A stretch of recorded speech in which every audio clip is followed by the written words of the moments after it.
My idol growing up was Thierry Henry. I used to watch Arsenal a bit as a kid, and I took a liking to him and the way he played and his finishing, things like that. And he was a legend in the game, really. So definitely a him, I'd say. I was a Coventry fan growing up, and then obviously, Arsenal was always like a second team for me. Yeah, definitely.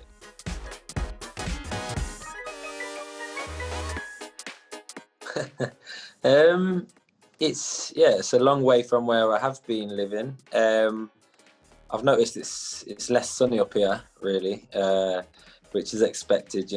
We're obviously the north of England, and that's like the coast down there. And I think the accent it's fairly straightforward to understand. I just have to, not answer straight away and process it really before I reply. I'm getting along all right at the minute, definitely.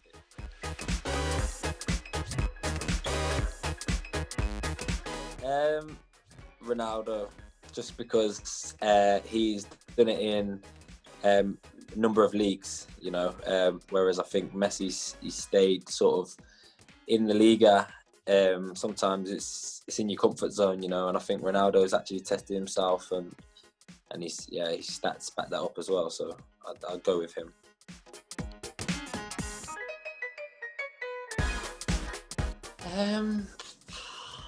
To be honest, I've not really seen many of the lads. We all come in at different times, obviously because of this COVID thing and things like that. Everyone's sort of already changed by the time I'm in, or vice versa. I think who's did I see? Maxi has a few crazy outfits, and Mankey actually he had a shell suit tracksuit on yesterday, so that's fresh in the mind. So I'm gonna have to go with him.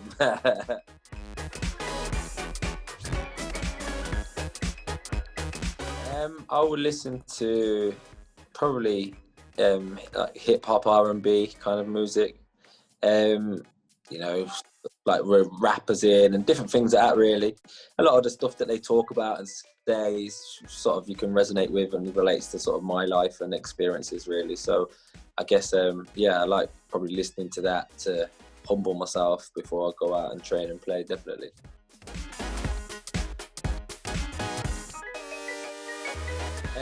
No, I'm not superstitious really. There's nothing in particular that I would do in terms of preparation. I guess, if I've ate well and a certain few things throughout the week, then I might do that the week after, just because I feel like it made me feel good. But then once I don't score or don't play well, then I'm like, I'll change it now.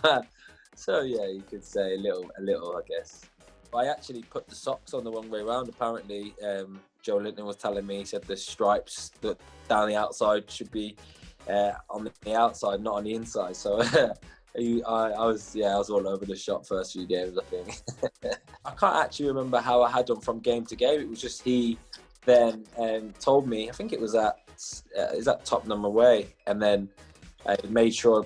Yeah, Burnley away. Burnley at home. I definitely had them the right way then. So I guess either or, I'm on a little bit of form at the minute.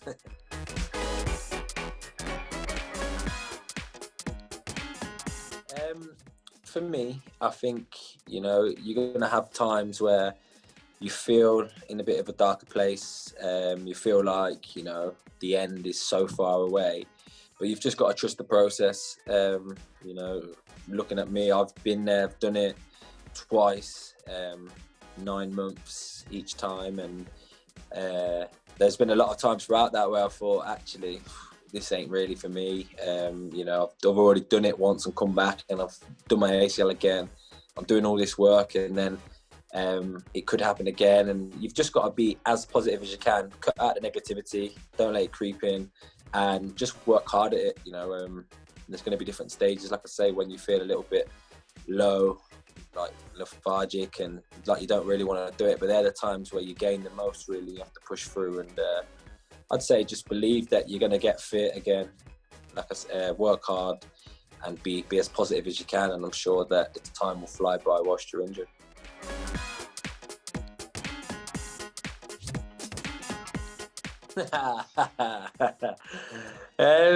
Yeah, you could say that. He's been here, he's experienced it, he's done it.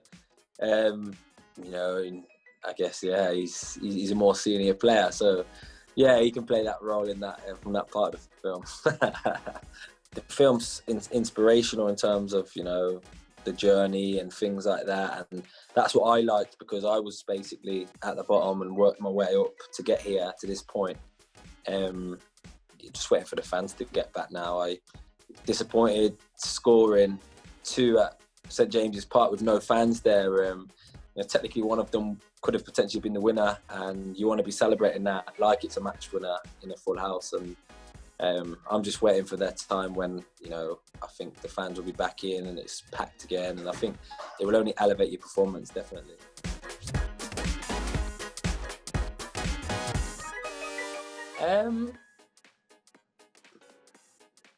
The answer I probably should say would be tapping in the team goal, but it's always nice when you do score a nice individual goal. I guess it shows a different side of your game.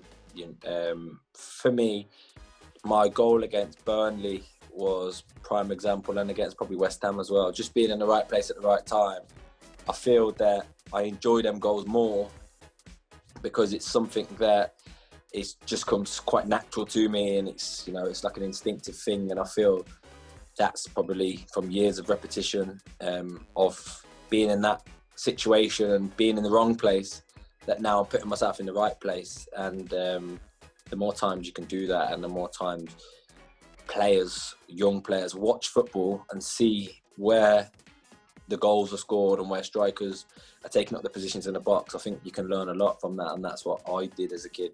Used to watch all football matches and see the goals, rewind the goals, and see where the strikers are ending up in terms of when they're finishing the ball, really.